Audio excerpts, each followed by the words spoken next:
Alright, so I've just upgraded from the Oculus Rift CV1 to the Oculus Quest 2, and I was very confused before I bought this whether I should go for the Oculus Rift S or wait a little bit until a new headset gets launched, but I went ahead with the CV2. I just wanted to do a video giving my thoughts and discussing a few things around what's the true price of the headset, you know, with all the other accessories, Oculus Link cable, what's the total price? Um, is wireless all that? Is it a big hype or is it actually that good? And just talking about some of the differences I noticed from Rift CV1 to the Oculus Quest 2 and discussing performance really. Did I face any issues? Did I have to install any third party tools in order to get the same performance as I did with my Oculus Rift CV1? So prices, headset is going to cost you £299 and there's an additional accessory called Elite Strap. It's like a strap, a comfortable strap. That's going to cost you at least £35. This is from a third party from Amazon, which is the one I have, whereas the Oculus one is around £50, I believe. You'll definitely need this because the strap that comes with the headset is not comfortable at all. Now, link cable, you're going to want this if you are playing games like racing games, which requires you to be near the PC and your wheel, or if you just don't have great internet connection, you're just not able to play wirelessly, then you're going to need the link cable, of course. And again, a third party one is around £30 from Amazon. I believe the official link one is around £65. I haven't faced any issues with the link cable that I bought from Amazon, so just go ahead with that. So this brings the total price to £364. Now if you are going to be playing wirelessly, you're going to have to buy the Oculus virtual desktop app, which costs around £10 to £15, I think. So just bear that in mind as well. Before I talk about whether wireless is all that or not, I just want you to bear a few things in mind first. Number one, if you have purchased games via Steam, you're just not able to copy it over onto your Oculus Quest 2. You can only do it wirelessly, or of course via the Quest 2 cable. So because of that, you'll need to have a good connection, but we'll talk more about that after.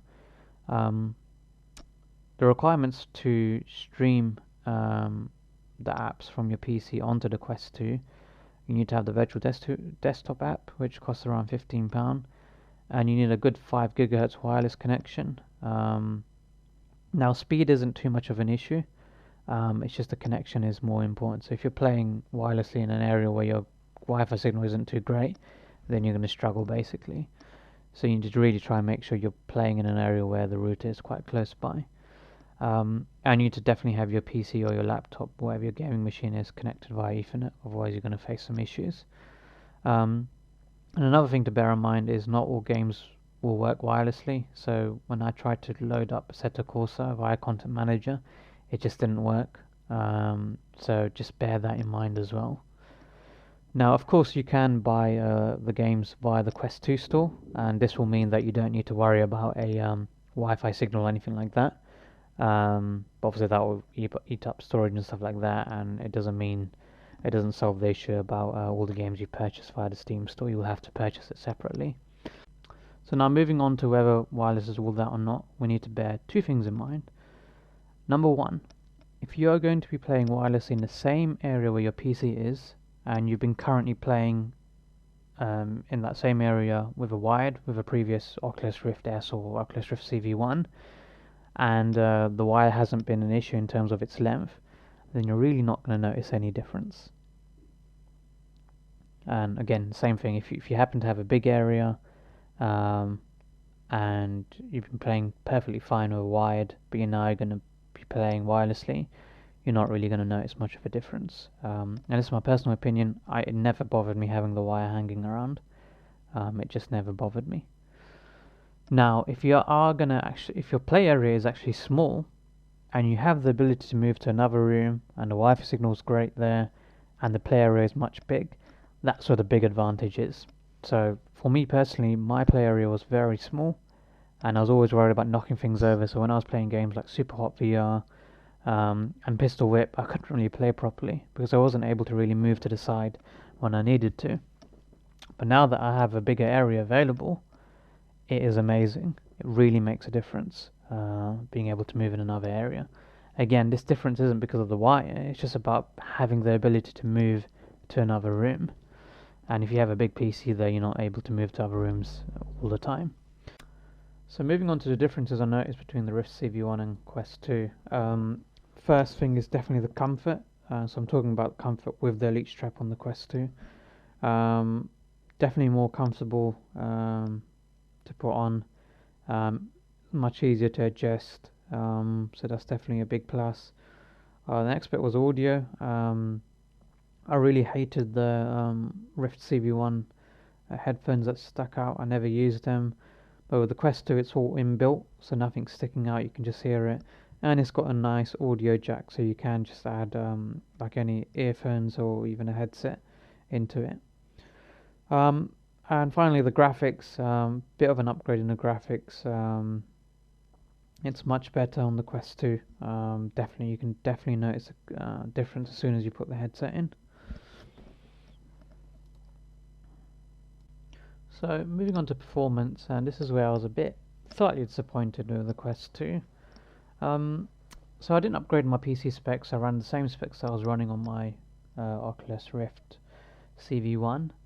And when it came to a particular game called Assetto Corsa, playing that in VR, I just couldn't achieve a very good frame rate, and I was getting a lot of stuttering within the headset. Now, I went and downloaded some third-party tools, SideQuest, and there were some options around CPU usage and graphics usage.